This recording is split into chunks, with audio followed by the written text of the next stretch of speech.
Okay, we are the 5th Company GrossDeutschland World War II Reenacting Unit.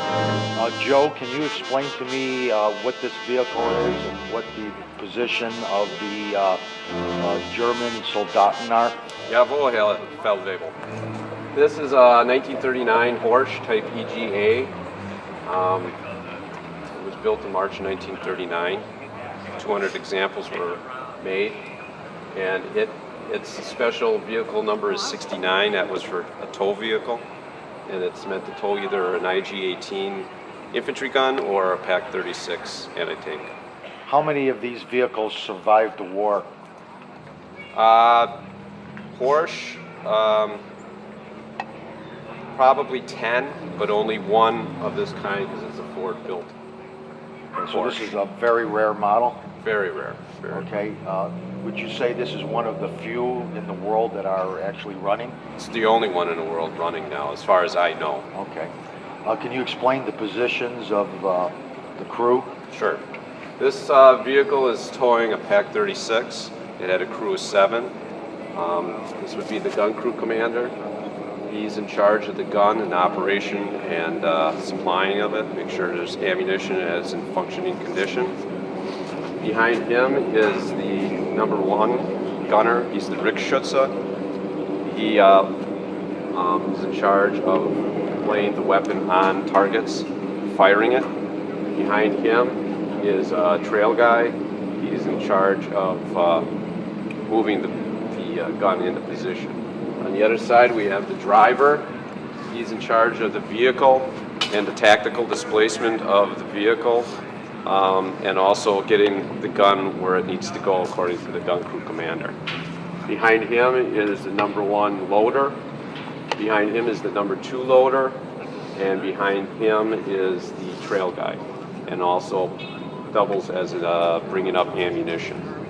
I have to point out too that the driver was always in charge of the vehicle, and he strictly kept the vehicle and was at the vehicle. He was in charge of the maintenance, and he pretty much stayed with the vehicle and watched for commands of when to bring the vehicle up to liberate the gun again.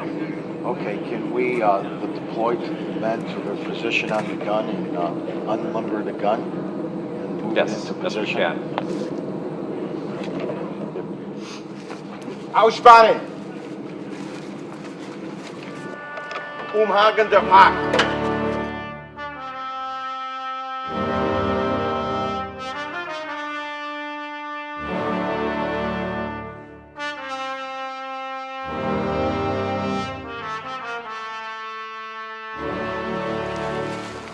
Right where it is. That's it. Now you should be pointing which direction you want this. Okay. Now, all right. So now you're at this point here.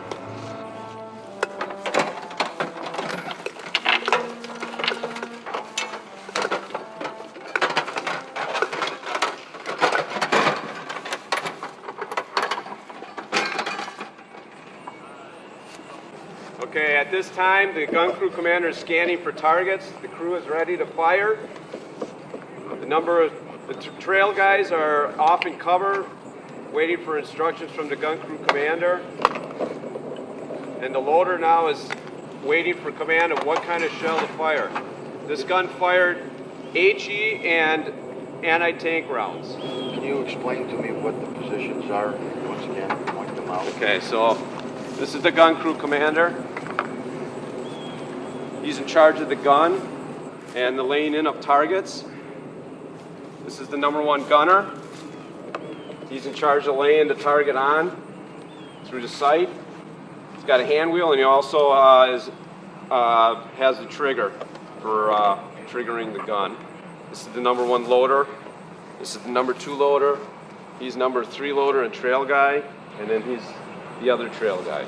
Now, what was the rate of fire of this weapon? A good crew could fire about 15 rounds a minute. 15 rounds a minute. Now, what type of armament could this penetrate? 40 millimeter of armor at about 800 meters.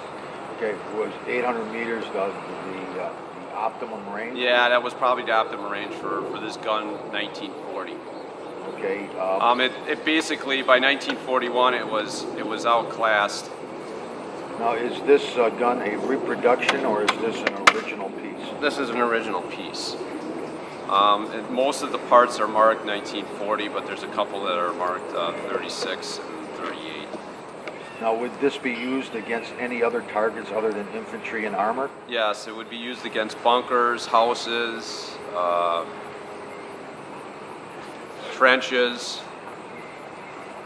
Now, you said there was two types of shells, high explosive and armor piercing. Was there any other type of shell? Well, later in the war, they developed a hollow charge that would go on the end of the barrel, and that increased its lethality considerably. But that range was very limited. I think that was only a 300-meter range for that particular, but it could take out a T-34. Okay, now when you say it was put on the end of the barrel, and then someone It had to slid go out over in front over the front of the barrel. so someone would have to load it from the front end. Yes. Usually they would have a hole in front there with the charges, and then the guy would pop up, put the round in, and then drop down again. But Now, you're talking a pretty desperate measure because at 300 meters, you know, that's almost point blank range when you're talking a tank engagement. So obviously the crews were not happy about having to do something like that with a PAC-36. Now, was this gun used throughout the war? Yes, it was, right to the end of the war. They made 14,000 of these.